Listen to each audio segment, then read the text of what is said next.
Kancil dan Ladang Mentimun Paktala. Cerita rakyat anak Indonesia.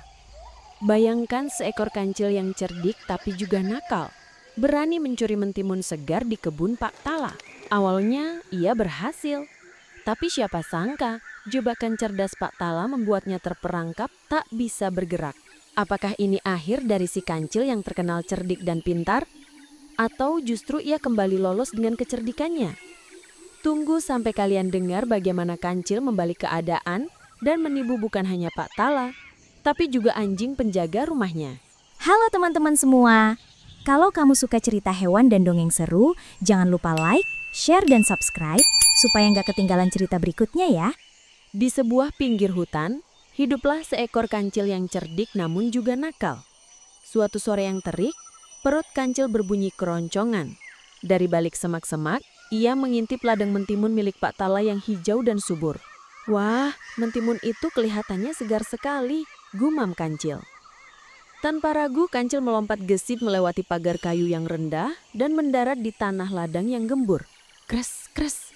Ia langsung melahap mentimun-mentimun yang paling besar dan renyah. Ah, nikmatnya, serunya dalam hati sambil terus makan dengan lahap.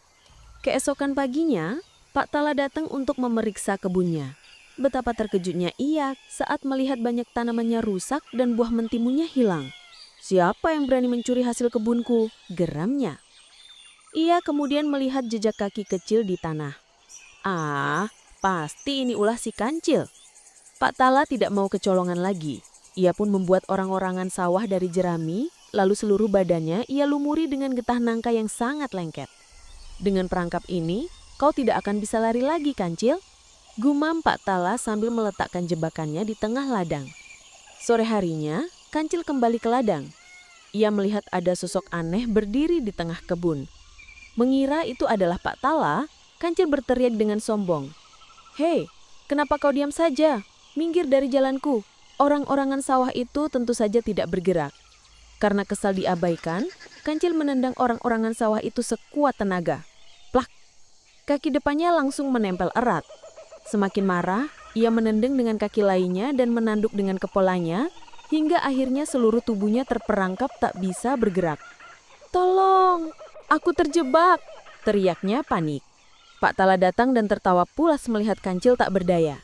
Hahaha, kena kau pencuri nakal, katanya. Ia membawa kancil pulang dan memasukkannya ke dalam sebuah kandang kosong di samping rumahnya, berencana menjadikannya santapan untuk esok hari. Kancil yang cerdik tidak kehilangan akal. Ia melihat anjing penjaga Paktala sedang tertidur di dekatnya. Kancil pun berdehem keras dan berkata pada dirinya sendiri, "Aduh, padahal aku diundang ke pesta besar di istana raja. Sayang sekali, aku harus dikurung di kereta emas ini." Anjing itu terbangun dan mendekati kandang. "Pesta raja? Kereta emas?" tanyanya penasaran. "Tentu saja, raja ingin aku menjadi tamu kehormatan. Tapi aku sedang lelah. Bagaimana kalau kau saja yang menggantikanku? Kau bisa makan enak sepuasnya di sana." Tergiur dengan cerita kancil, anjing itu pun membuka grendel pintu kandang dengan moncongnya.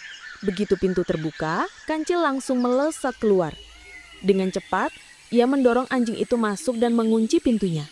"Terima kasih sudah menggantikanku. Selamat berpesta," seru kancil sambil berlari kencang menuju hutan. Bebas sekali lagi.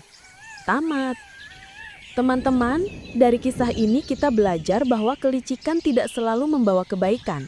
Kancil memang bisa lolos karena kecerdikannya, tapi ia tetap salah karena merugikan orang lain.